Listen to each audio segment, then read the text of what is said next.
Assalamualaikum warahmatullahi wabarakatuh. Semangat pagi. Sehat semua ini.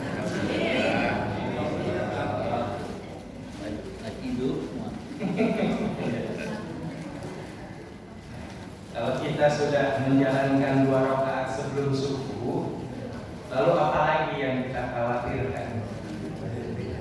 Ya, kalau udah dapat dunia dan seisinya, udah dapat dunia seisinya, insya Allah. Hari ini kita akan membahas tentang materi terakhir. Ya. Kita udah belajar 20 sifat Allah ini berapa tahun ya? Tahun. Karena kan tidak sebulan sekali, ya. Kadang 2 bulan sekali, kadang 3 bulan sekali. Ya 2 tahun alhamdulillah selesai. Sekarang yang terakhir yaitu basiran mutakalliman. Nanti kita akan sedikit mengkorelasikan dengan surat yang kita baca tadi, ya, surat An-Nahl. Para ulama menjulukinya dengan sebutan surat An-Ni'am, surat yang penuh dengan kenikmatan, isinya nikmat-nikmat Allah. Ya. Beberapa kali kita diajak berpikir tentang nikmat-nikmat Allah. Nah, kebetulan juga disampaikan di situ tentang banyak perumpamaan. Ya. Makanya ketika kita menyadari diri kita bahwa kita berawal dari tiada, akan kembali dengan tiada. Kita berawal dengan tidak tahu apa-apa, pun akan kembali dengan tidak tahu apa-apa. La ya'lamuna syai'a.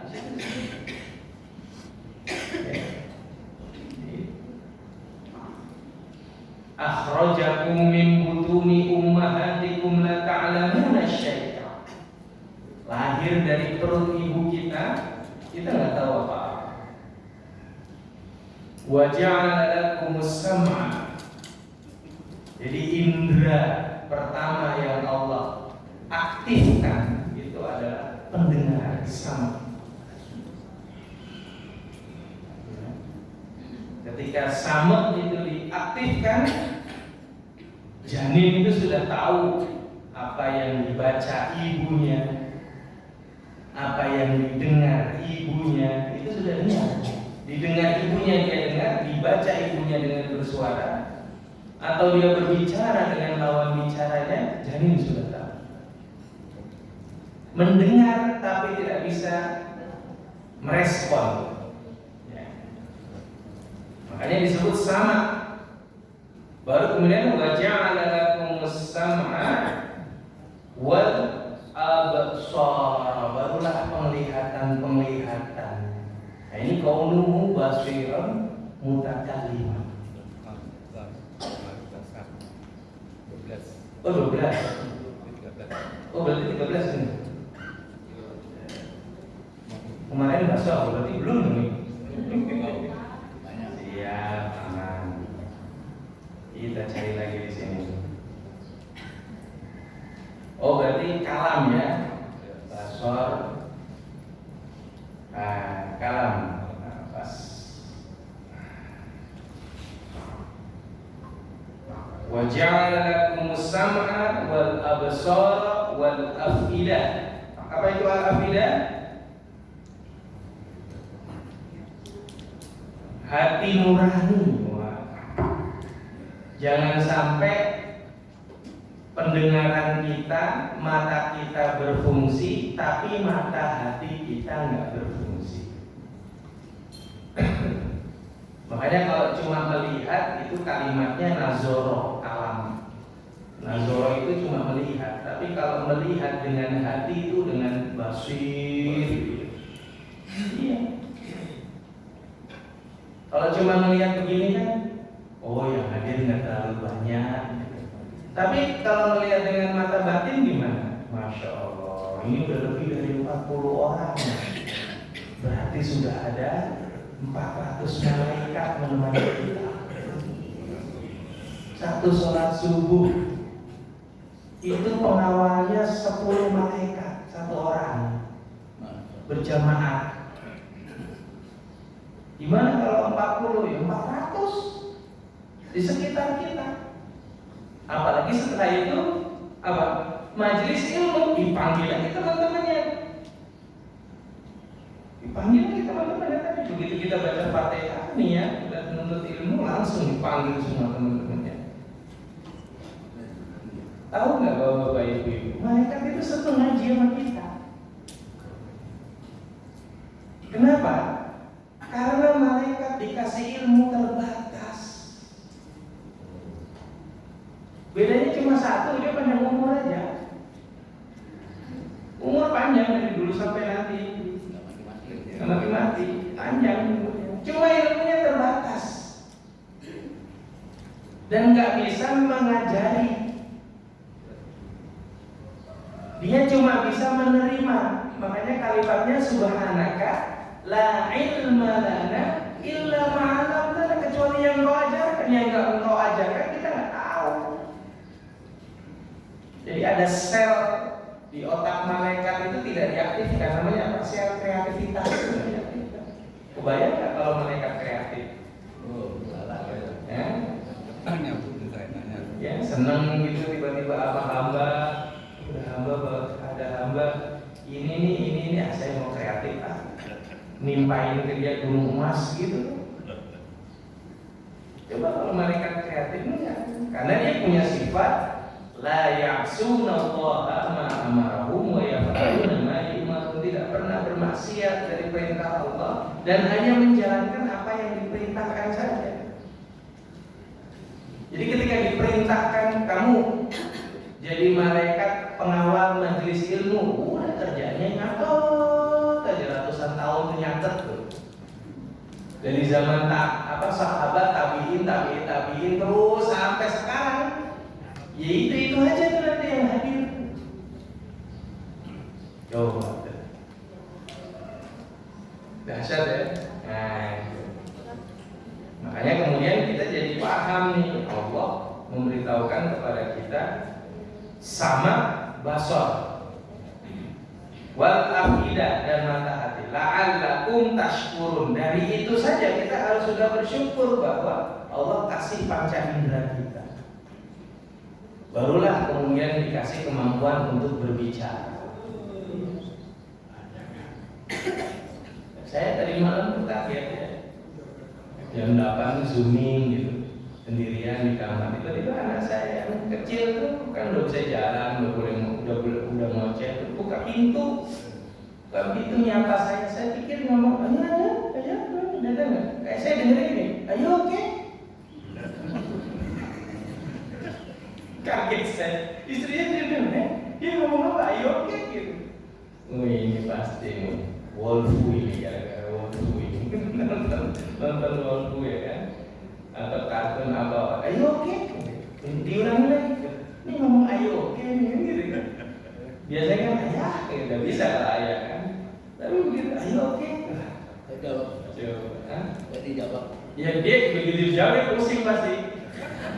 Yes, I'm fine. How are you? Bingung ini. Iya kan. Coba kalam bicara.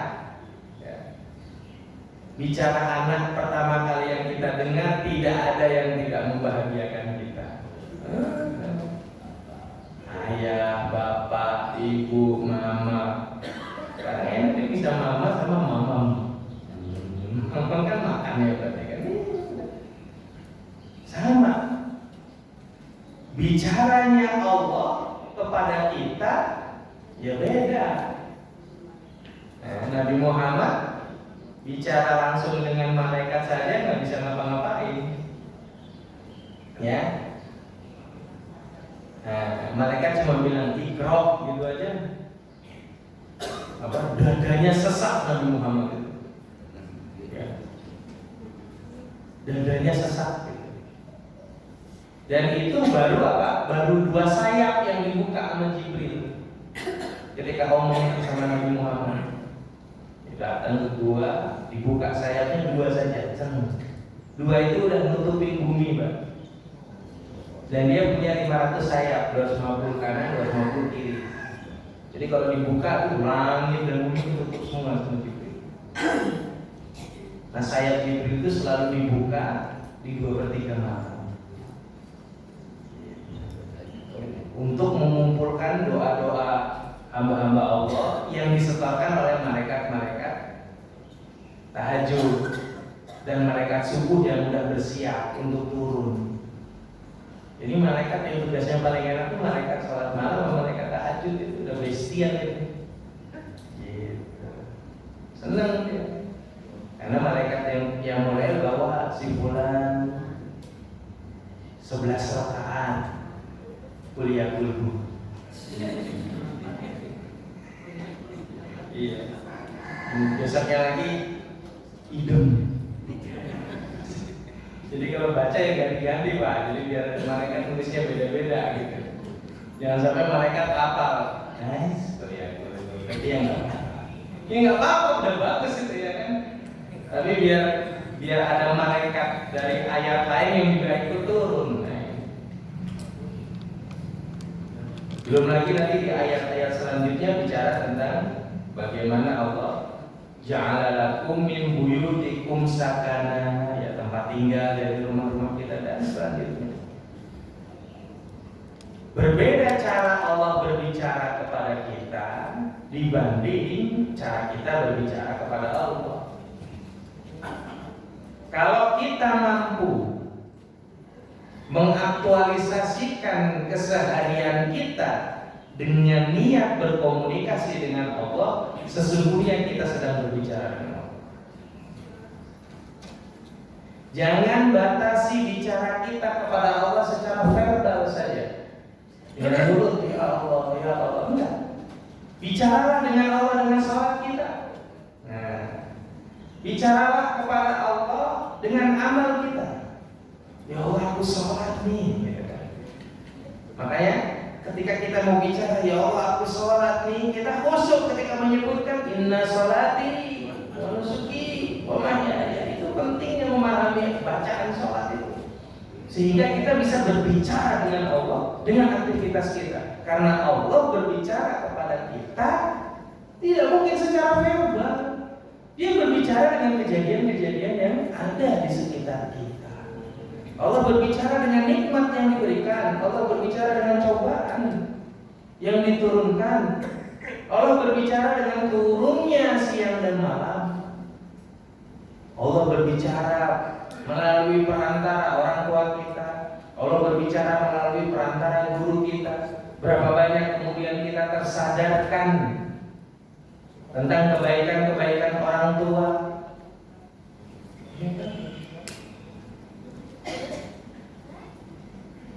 Kayaknya dulu orang tua kita ngurus kita ya.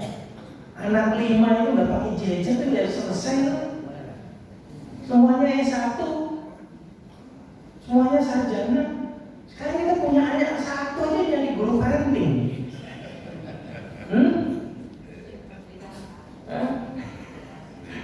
Kita punya anak 1 panggil guru parenting ya.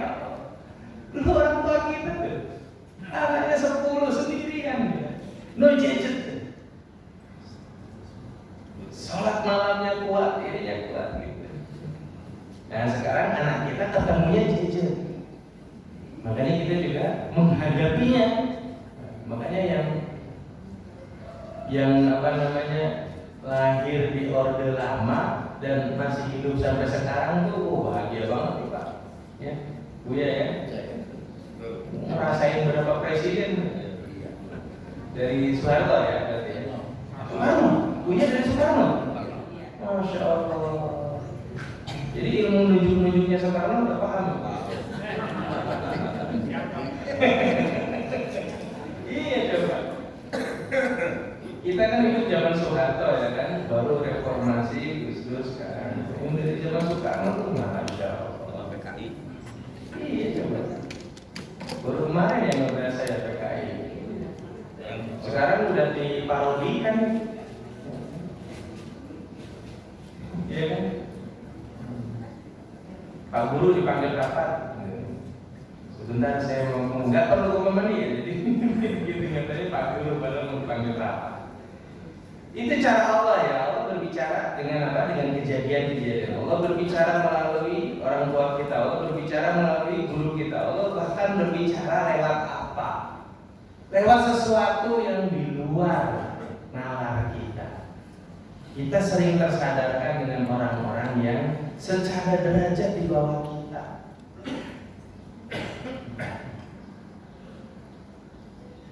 Sehat Pak, ada orang yang pasukan kuning namanya aku sehat. Tiba-tiba kita kasih dia 100.000 gitu, senang banget. Maaf nih Pak, cuma bisa ngasih makan Allah Pak, ini bisa buat makan saya seminggu. Jodoh Pak, itu bisa ngasih makan orang seminggu 100.000. Seminggu Pak, iya saya alhamdulillah bisa makan sehari, bersyukur loh coba. Sehari bisa makan sekali, udah syukur. Kita makan sehari 2 kali udah mendingan. Ini waktunya makan nih, ini makannya mana ya, mana gitu. Ada orang yang makan sehari udah syukur. Ini kan perbedaan yang kemudian kita ya Allah, iya benar ya. Fase-fase itulah yang kemudian kita sedang menjalani itu. Makanya ada orang yang pernah mengalami kalimatnya adalah asam garam kehidupan. Ya kan? Pahit manisnya kehidupan. Dan cara Allah berbicara tidak secara verbal sebagaimana yang kita lakukan berbicara dengan sesama kita. Makanya kalam itu sebagai sifat maha berbicara, ya. Di mana kemudian sifat kalam berbicara kapan saja yang Allah kehendaki dengan bahasa apa saja, topik apa saja, kepada siapa saja, baik malaikat dan rasulnya, serta menggunakan alfabet suara yang bisa didengar oleh semua makhluk. Allah kan juga bicara kepada ular. Ada seekor ular yang berdoa. Benar ya katanya, ada manusia yang menjadi rahmat seluruh alam. Ular-ular yang lain sibuk menghidupi ekosistem ini, ular berbicara. Sebelum aku mati, aku ingin melihat wajahnya. Begitu. Aku ingin melihat wajahnya. Jadi ular itu pengen melihat wajahnya. Dari ular itulah yang masuk Abu Bakar As-Siddiq ketika di Gua Sur. Gara-gara ngalangin pandangan dia melihat Nabi Muhammad SAW, patuk. Jadi benar-benar dia fokus hanya ke Rasulullah, atau fokus ke umat Abu Bakar. Akhirnya Abu Bakar patuk. Tapi yang namanya Rasul ya, biru kaki atau tangannya Umar yang kena itu dalam kisah itu cuma diusap saja seret hilang. Ternyata ular itu menunggu kedatangan Nabi hampir berapa ratus tahun karena dia penunggu Gua Sur. Jadi benar kan tentang kenabian Rasul itu benar. Dia berarti sudah hidup sejak zaman Nabi Isa. Iya dong. Oh hampir beberapa ratus tahun ya kan, 400 tahun kan. Nah dia mengatakan 700 tahun nunggu di situ. Dari zaman Nabi Isa tuh dia diutus. Artinya Allah bisa berbicara kepada Allah bisa berbicara kepada tumbuh-tumbuhan, makhluk hidup. Kemudian kita jadi bertanya, apa yang Allah bicara kepada makhluk yang hidupnya hanya satu malam? Serangga datang, dia hidup pada asar dan mati menjelang tengah malam. Itu serangga. Pagi udah nggak ada, udah lain lagi tugasnya. Ada waktu hidup cuma ditugasin tuh, kamu kesana. Itu ada bulan mengakhirkan sholat maghrib, kelilipin dia.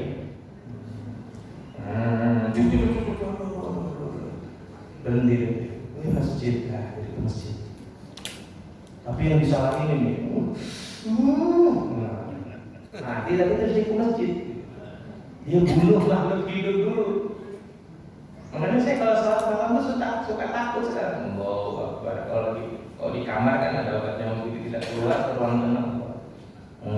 Nyamuk kan? Dan Imam Syafi'i satu gerakan boleh, tek, nggak batal, tapi ini mati. Kan keren kita sholat sambil bunuh makhluk. Saya terus sadar ya Allah, begitu salah ya Allah tadi bunuh makhluk Allah lagi sholat. Coba, kan tadi dicatat Pak. Dicatat loh Pak.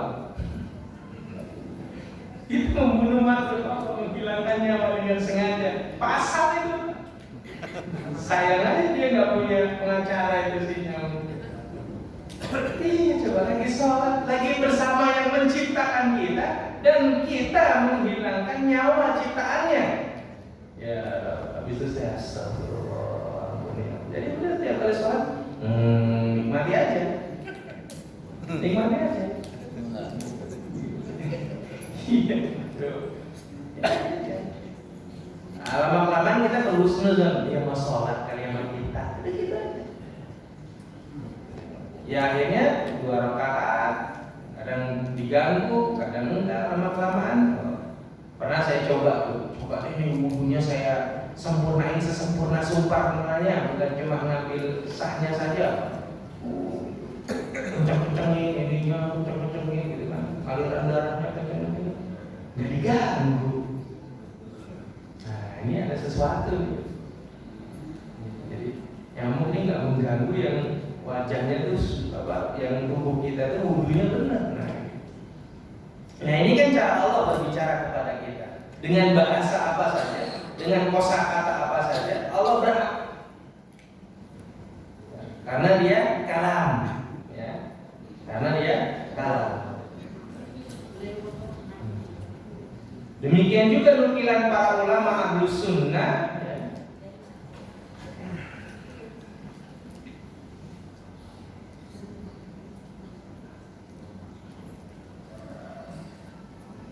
Akidah mereka perkara kalam sehingga fokus membuat menekankan balik apa yang dimaksud dengan menggunakan kalamullah. Nah, jadi kalamullah itu beda dengan bicara sebagaimana bicaranya kita. Makanya Al-Quran itu apa? Kalamullah, sehingga yang keluar dari Allah itu adalah ciptaannya, zatnya. Yang keluar itu adalah ciptaannya atau zatnya, bukan makhluk. Makanya Quran bukan makhluk. Quran itu kalam.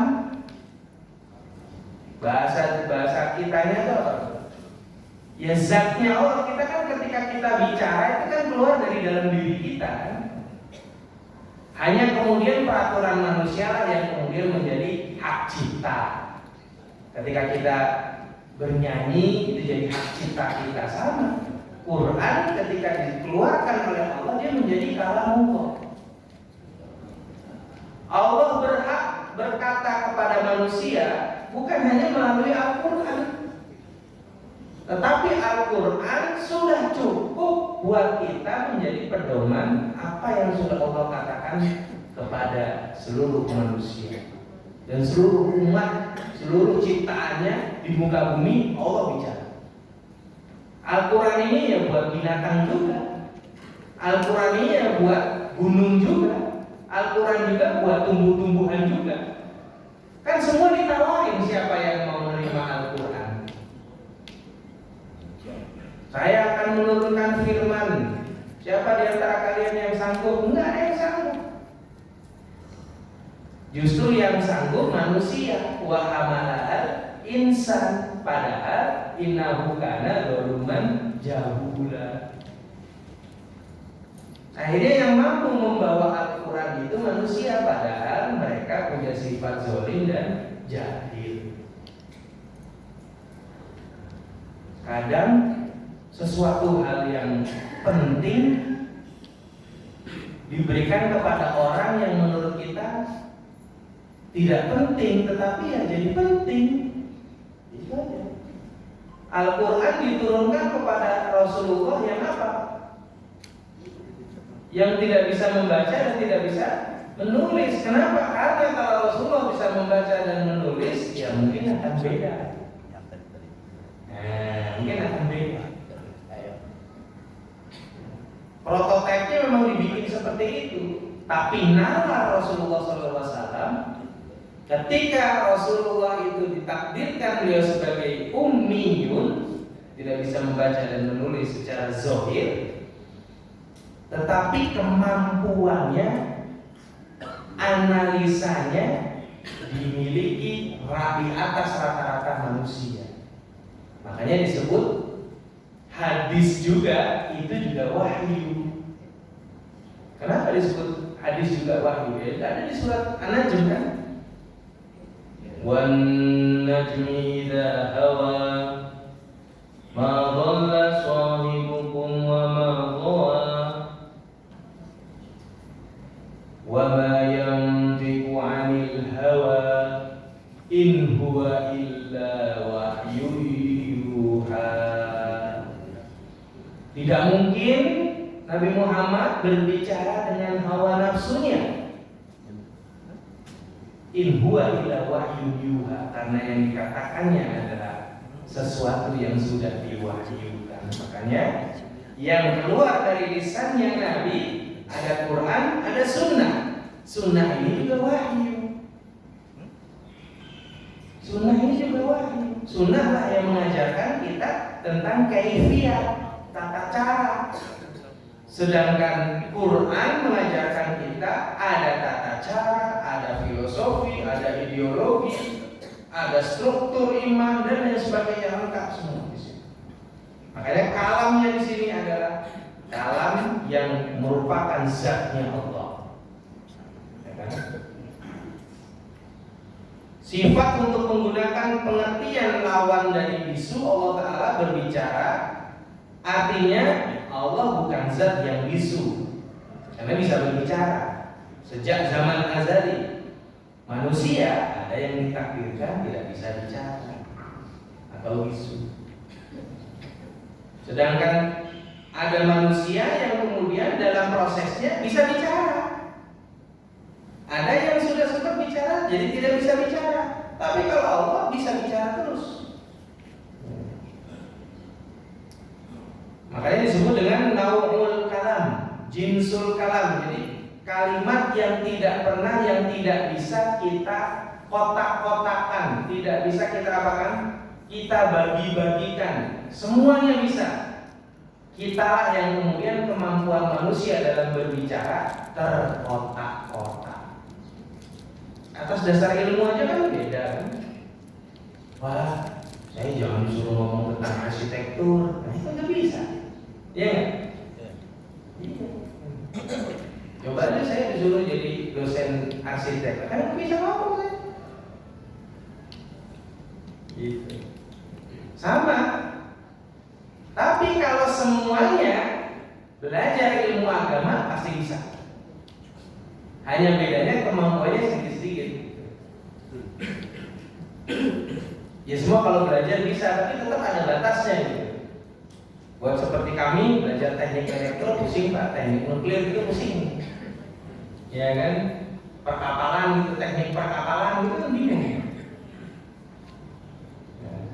Tapi orang-orang teknik perkapalan begitu belajar Al-Quran, dia kan cepat jadinya, akan langsung memahaminya dan lain sebagainya. Nah di situ kemampuannya beda-beda. Kalau Allah ya semua bisa. Namanya ilmu dari Allah. Kembali kepada Allah. Iya, ilmu itu dari Allah, kembali kepada Allah. Disebutkan bahwa kita ini dari Allah itu semuanya, bukan diri kita aja, bukan nyawa kita aja. Ya rezeki kita, ya kesehatan kita, ya mata kita, ya hati kita, semua.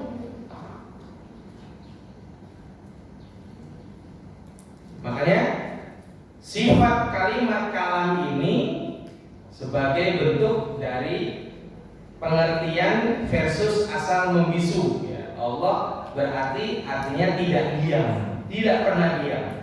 Berbicara kapan saja Allah Ta'ala kehendaki, menggunakan bahasa apa saja, ya, menggunakan siapa saja yang Allah kehendaki, asal makhluknya. Ya, Allah pernah berbicara langsung kepada Nabi Musa. Dia ketika bilang, ya Musa. Ya. Allah tidak berbicara dengan Musa alaihissalam. Jadi kalimatnya itu ketika Allah mengatakan A, tidak qadim, berbicara dengan topiknya sendiri, selesainya sebelumnya tak membicarakan Allah. Walama ja'a Musa limiqatina wa kallamahu rabbuhu. Allah berbicara tidak kemudian hai Musa, enggak, tidak dengan bahasa kita. Hanya Nabi Musa yang paham. Yang sebelumnya hanya digetarkan itu bukit Tursina. Jadi Allah mampu membuat gempa lokal. Bukit itu digetarkan. Horor. Jangankan Nabi Musa, kita aja tiba-tiba munggung lari semua. Iya, lari semua. Bisa ya. Nabi Musa apalagi saking itu ya, akhirnya itu cara Allah berpisah. Makanya disebutkan dalam Al-Quran, wa kallamallahu Musa taklima. Jadi Nabi Musa ini di satu sisi beliau adalah seorang diplomat ulung karena mampu menerjemahkan keinginan umatnya kepada Allah, padahal dia diperbudak. Tapi ya Allah meladenin gitu kan. Tanya lagi. Akhirnya itulah yang dilakukan Nabi Musa kepada Nabi Muhammad. Saya minta lagi kurangi.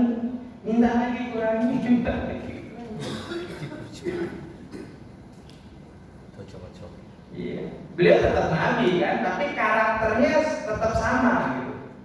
Jadi Nabi Bani Israel tapi punya karakternya seperti, tapi dia Nabi mengajarkan tauhid. Nah sekarang karakternya Bani Israel ya sama Pak. Mau hari ini gencatan senjata juga ya jangan percaya 100%. Saya kali-kali bukan jangan percaya 50%. Mau mereka walan kaum lantar kok. Iya Pak. Saya cuma bilang ya dalam tahun depan atau 2 tahun ke depan kalau emang Gaza itu jadi resort ya siap-siap ngurus dada Pak. Kesana mudah tapi jadi ngurus dada. Gitu Pak. Karena Eropa jadi bisa masuk. Eropa jadi bisa masuk dan dikasih kebebasan ngapain aja gitu, maksudnya berpakaian gini ya udah. Dulu kan Iran seperti itu Pak. Sudah seperti Eropa, Lebanon gitu ke pantai-pantainya, lalu terjadilah itu revolusi Ayatollah Khomeini sehingga jadi Islami walaupun kemudian memiliki ideologi yang berbeda. Gitu. Nah, Gaza mau digituin sama ini seperti itu. Ini begitu gencatan senjata pembangunan setahun 2 tahun kalau udah bagus, kita bisa kesana dengan mudah. Tapi ya semua jadi bisa gitu. Ya, padahal itu benteng ya. Kiblat pertama kita itu seperti itu. Ya Allah wa'alam bishawab. Kita tidak tahu. Ya, berarti percis ya 2 tahun. Dulu pertama kali menyerangnya 12 Oktober 2023. Ini mau 12 Oktober 2025. Percis 2 tahun. Nah, besok ada aksi solidaritas Palestina di Monas bersama UBN kalau mau hadir. Jadi percis 2 tahun. Ya, target mereka 2 tahun rata betul. Iya kan? Mau dikecam apa mau ini, mereka udah nyampe targetnya 2 tahun Pak. Udah. Ya mau dari gituin Pak. Target Pak. Jadi jangan pernah berhenti berdoa. Ya. Nah ini kan cara Allah berbicara nih kepada kita. Bagaimana kita menyambutnya? Bagaimana perlawanan kita? Jangan-jangan begitu tahu gencatan senjata udah nggak kunut nazilah lagi. Jangan Pak, kunut nazilah tetap. Setidaknya Allahumma a'izzal Islama wal muslimin itu Alif baina qulubi wansurhum ala aduwika wa aduwi bima fi salahul Islam wal muslimin. Setidaknya itu. Ya, dari kalimat-kalimat kunut yang sudah ada ditambah itu saja.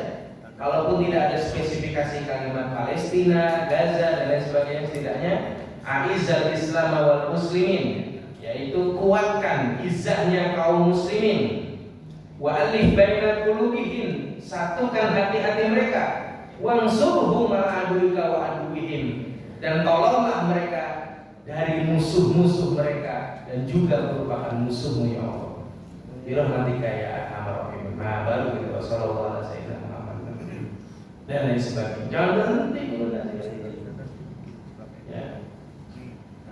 Jadi jangan sampai gencatan senjata itu membuat kita rasa euforia. Mereka boleh euforia karena yang merasakan 2 tahun capek kan ya, capek itu benar mereka. Kitanya jangan terus berdoa dan lain sebagainya.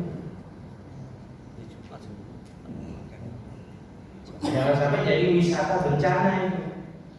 Tiba-tiba ada museum, ya, 2 tahun agresi militer, ya, datang ke sana bebas, bisa muda, ya, yang tetap beda ya, karena disebutkan dalam Al-Quran seperti itu. Wa kallama Allahu Musa taklima. Bisa jadi juga setelah ini umroh Aqsa mudah. Iya, ya nggak? Jadi yang kangen Aqsa nanti mulai nggak usah bingung tiba-tiba nanti misalnya di di hari-hari dan di bulan-bulan selanjutnya sudah mulai banyak iklan-iklan umroh Aqsa karena sudah gencatan senjata. Jadi situlah kesempatan teman-teman bisa hadir, bisa. Ya, saya hanya menyiapkan hati bagaimana melihat Gaza itu. Aqsa menjadi mudah ya, ini kan tetap jalurnya lewat Yordan. Pemasukannya buat Yordan dan Israel kan, bukan buat Palestina. Sehingga Allah melalui Rasulnya kan mengatakan la tasyuddur rihal illa ala thalathati masajid. Janganlah kamu bersusah payah untuk safar kecuali di 3 masjid. Masjid hada wa masjidil haram wa masjidil aqsa. Jadi jangan bersungguh-sungguh, maksudnya jangan ngoyo buat traveling kecuali di 3 tempat. Jadi kalau ke tempat lain itu pakai setengah niat aja. Nah, ke Eropa yuk, ya dah, berangkat biasa aja. Begitu ke Aqsa, ayo, gitu, sungguh-sungguh. Iya. Yang mau umroh sama saya boleh ntar tanggal 17 November. Gratis. Gratis. Apa namanya? Daftarnya gratis. Selesai itu akan 17 November ya. Insya Allah kalau nggak kali aja dari sini bisa. Kalau nggak ada halangan, yang nggak siap, yang nggak ini. Nah, kemarin ada jamaah konseling gitu, lalu tiba-tiba, ya kalau mau langsung umroh aja, Jadi memang treatmentnya beda-beda. Allah itu mengabulkan juga doa kita itu dengan kemampuan kita. Kalau ada orang yang memang tidak diberi sama Allah kemampuan baca Quran, sebatas yang dia dengar saja, baca itu susah gitu. Tapi Allah kasih dia rezeki banyak. Gimana saya mau berdoa kepada Allah? Berangkat. Ada orang yang hafal 30 juz, tafsir ini, tafsir itu, tapi buat umroh seumur hidup bisa sekali kan? Jadi beda-beda takdirnya. Ustaz nih saya usia udah 35 tahun, sekarang malah di bank ini prioritas. Orang tua saya udah pengen banget saya nikah, tapi belum ada yang cocok. Lah kerja di bank prioritas, sudah berangkat umroh sana. Gitu ya, nggak usah dikasih amalan itu mah. Jangan baca Ar-Rahman, baca enggak. Tabungannya berapa? Ada sekian, sudah berangkat umroh. Jadi caranya beda-beda treatment. Ya kalau cewek dia mana? Kuliah di sini. Nah nih, baca ini, baca buku saya. Jadi insya Allah buku saya rilis ya, judulnya agak kekinian. Buat yang sudah sepuh-sepuh nggak usah baca.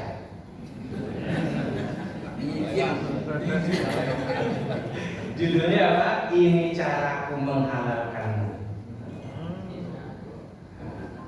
Mungkin akhir Oktober inilah launching, tapi dia e-book ya, Karena anak-anak Gen Z kan seringnya e-book. Dan nggak fisiknya nggak terlalu banyak, nanti e-book, kemudian dia transaksi dah tuh di platform, baru kemudian bisa dapat kelas, ikut kelas seminar atau apa via Zoom, via ini. Itu materi-materi dulu tahun 2009 sampai 2012 kita keliling Indonesia. Sekarang dibukuin dijadiin buku gitu. Jadi kalau ibu kan murah ya, cuma 36.000 dijualnya. Tapi kalau hardbook dia bisa di 126. Nah, anak-anak Gen Z itu kan apa-apa maunya online semua. Nah, sekarang itu bisa. Nanti bisa dapat batch 1, batch 2 kelas gitu, ikut seminar dan lain sebagainya. Nah, ini kan cara Allah nih membicarakan keadaan kita. Teknologi itu kan sesuatu yang tidak bisa kita pungkiri, walaupun terbukti madorotnya lebih banyak, Pak. Iya, Pak. Maka anak kita sebenarnya juga harus dilatih hidup tanpa teknologi. Ya, kalau dia tidak dilatih hidup tanpa teknologi, tiba-tiba teknologi shutdown, pusing dia.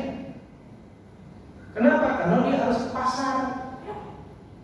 Wah, duitku online semua, nggak punya uang cash, tiba-tiba teknologi shutdown, nggak punya uang cash gimana? Tapi kalau yang kita kan ada aja lah, keselip di bawah bantal ya, ada aja gitu, buka kasur, ada real, dolar ya kan? Kalau nggak ada daun, bisa beli pakai daun, ya kan? Nah ini Allah yang takalam, maha kalam.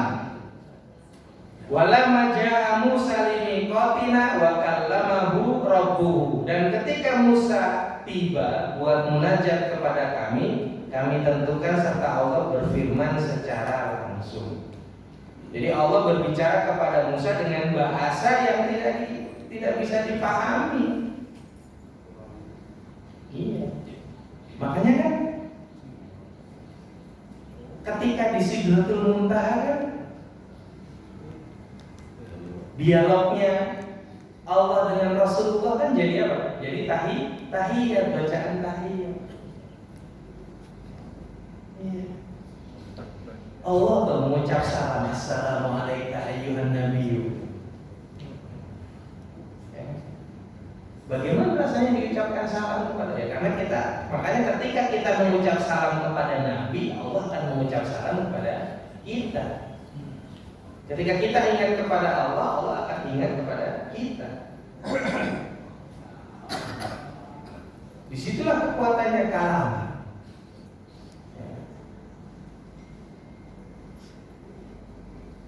Makanya Quran sebagai kalamullah adalah cara yang paling mudah kita berdialog kepada Allah.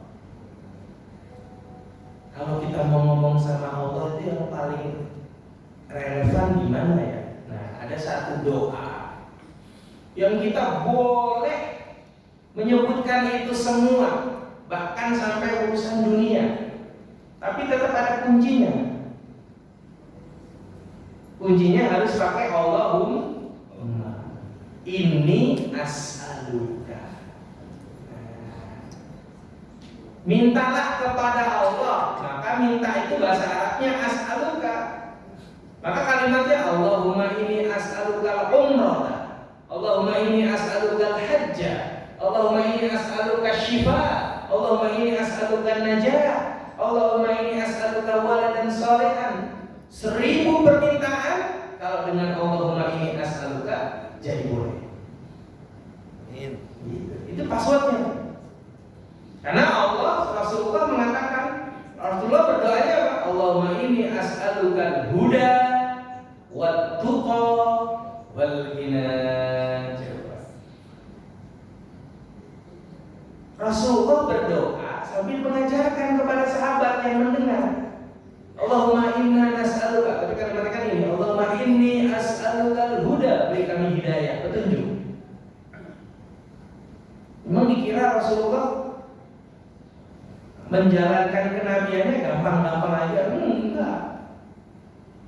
Enggak. Rasulullah itu kesehariannya itu ya kadang menyelesaikan orang berseteru, urusan pemerintahan, dapat pesan dari negara mana. Cuma kan yang di hadis itu nggak ada, yang ada di sirah. Padahal sirah itu juga hadis. Datang utusan dari Babilonia membawa pesan ini, lalu kemudian Rasulullah memanggil, berangkatkan si fulan, bawakan pesan gitu. Kalau sekarang kan enggak usah gitu-gitu. Asal kita tahu nomornya Donald Trump juga kirim aja. Langsung gue WhatsApp tadi aku what the hell of you, sudah selesai. Tahu-tahu FBI ke rumah saya. Kita belum masuk neraka ini. Iya. Dulu kan enggak, Rasulullah mengirimkan, artinya apa? Keseharian beliau juga dalam menjalankan dakwah itu juga enggak gampang. Bedanya Rasulullah itu urusan kenegaraan yang dihandle, urusan apa namanya, ada anak kecil datang, orang miskin datang ya diurusin. Jadi dia adalah nabinya wong cilik, bukan presidennya wong cilik ya. Nabinya wong cilik. Yang orang kecil merasa punya nabi, yang pemimpin juga merasa punya nabi. Iya. Sering dia dihadiahi apa? Mantel ya, jaket dari Blue. Jadi negara-negara lain tuh hormat sama dia, tapi Arab Badui nggak ada hormat-hormatnya sama Nabi. Kenapa itu? Ya histori lah Pak ya, histori tentang kesukuan. Ada suku yang merasa lebih tinggi daripada Quraisy. Jadi semua keturunannya menganggap dia lebih utama.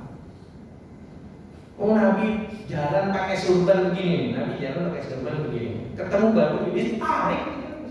Anas bin Malik itu yang meriwayatkan, ditarik ketemu Badui. Udah narik, nanya lagi, boleh nggak saya minta surbannya? Itu kalau itu Badui tinggal di sini udah kelar itu. Iya, tapi hebatnya Nabi. Dia balik, dia senyum, dikasih. Dan ternyata memang itu buat meringankan siksa dia nanti di neraka itu, surban itu. Itu Badui takdirkan masuk neraka, tapi surbannya Nabi meringankan siksanya. Coba. Artinya Nabi ini kan juga apa? Juga menyayangi orang yang bakalan menyakiti dia. Kita kan nggak bisa, Pak. Mau antrian di Selak aja marah gitu. Gak coba antri sembako. Bu, antri bu.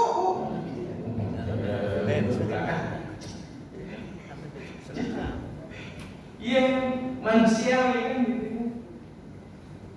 Nah ini Nabi.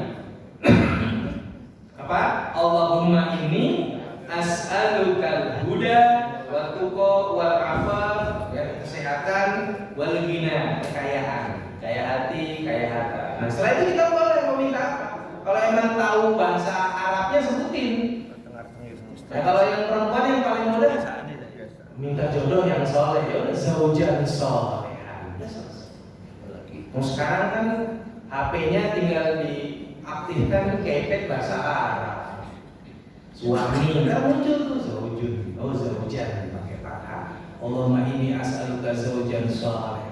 Kalau mau tambah suami yang soleh dan kaya, zaujan shalihan ghaniyan. Wah, gitu.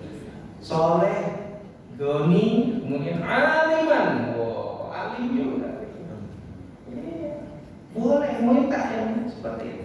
Nanti kita menyesuaikan. Nah, itu ada semua di buku ya. Dan jangan lupa dibeli bukunya. Apalagi Pak sekarang? Kalau sekarang kita mintanya apa? Sehat.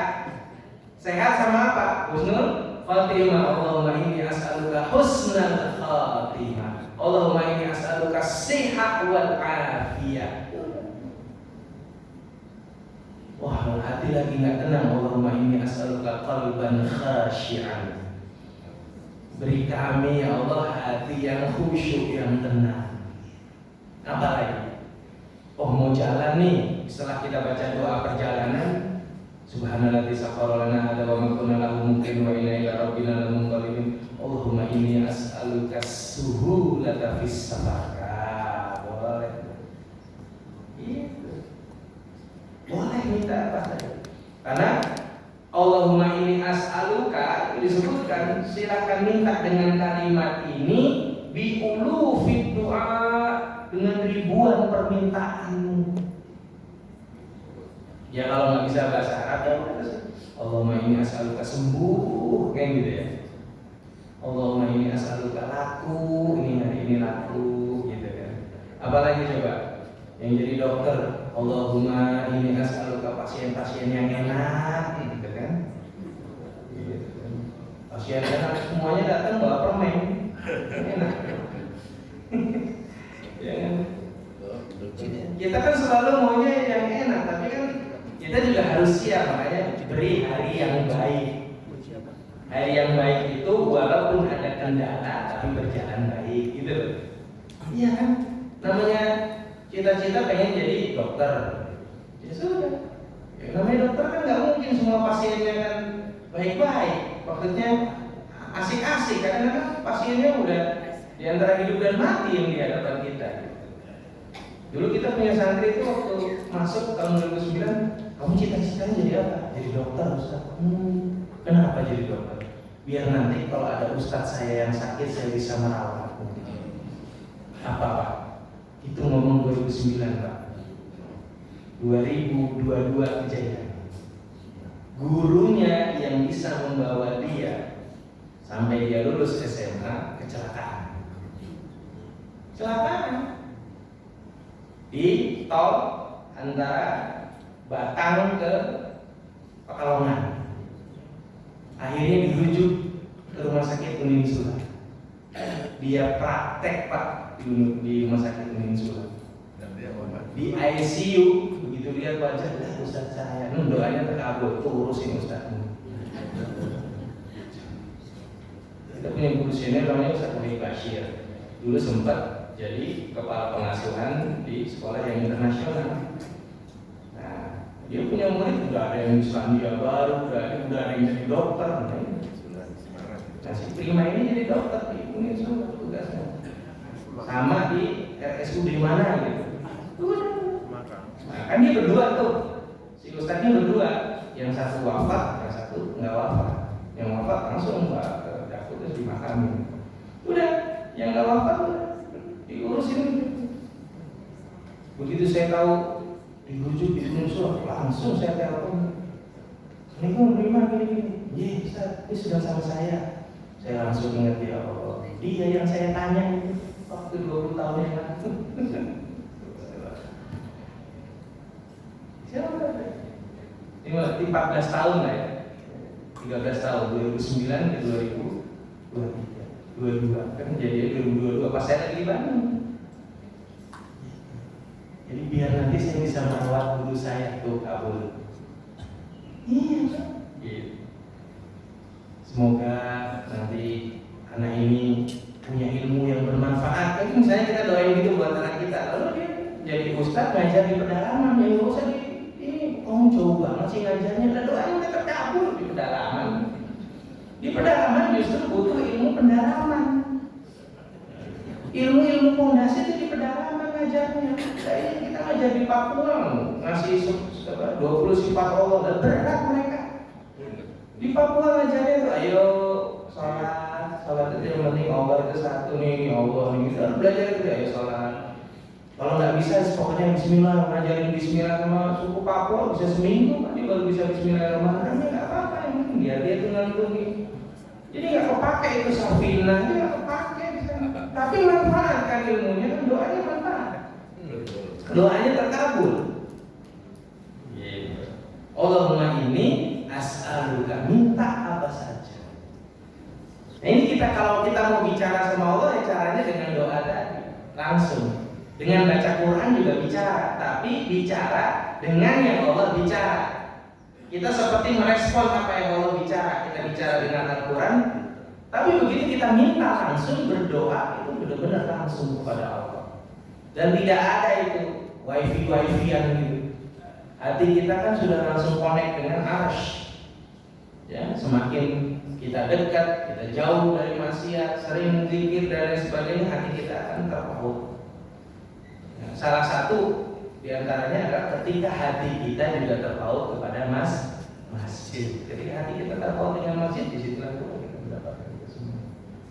Jadi, ayo kita maksimalkan berbicara dengan Allah pertama dengan doa. Allahumma ini as'aluka. Yang kedua, dengan ibadah kita sambil mengatakan kepada Allah, ya Allah, aku ini ibadah kepada Engkau. Aku ibadah kepada Engkau. Lalu kemudian dengan semua amal soleh kita bekerja dengan ya Allah, aku bekerja ini pekerjaan halal. Jadi seakan-akan keseharian kita ini benar-benar bicara semuanya kepada Allah. Please see me ya Allah, please see me ya Allah, please see me ya Allah. Sampai dalam bahasa, kalau memang ada amalku yang bisa aku gadaikan untuk kemerdekaan Palestina ya Allah, aku berikan semua. Gitu loh, seperti halnya Nabi loh. Kenapa kita tidak mencontoh Nabi loh? Ambil saja semua pahalaku ya Allah, asal umatku ini tidak merasakan sakaratul maut. Bagaimana coba Rasul ini? Sedangkan kita apa bisa mengorbankan amal kita? Kita paling hanya untuk mengorbankan kebutuhan kita. Pernah nggak kita mau mengorbankan amal kita untuk sahabat-sahabat kita di Gaza itu? Nabi saja mau mempertaruhkan. Ambil semua amalku ya Allah, asal umatku tidak merasakan sakaratul maut. Nabi ingin kita ini wafatnya tenang, semua enak, semua. Mikirnya sampai ke sana. Ya, maka kita saatnya kita berbicara dengan Allah, dengan doa kita, dengan ibadah kita, dan dengan amal kita. Kita bicara yang terbaik kepada Allah. Semoga ini manfaat buat kita semua, dan Allah kasih kita kemudahan untuk terus menuntut ilmu, bermunajat kepada Allah, dan Allah kasih yang terbaik untuk kehidupan kita. Amin ya rabbal alamin. Kita tutup dengan kafaratul majlis, dan sebelumnya kalau ada request doa sebelum nanti kita tutup, disilakan, atau kalau ada pertanyaan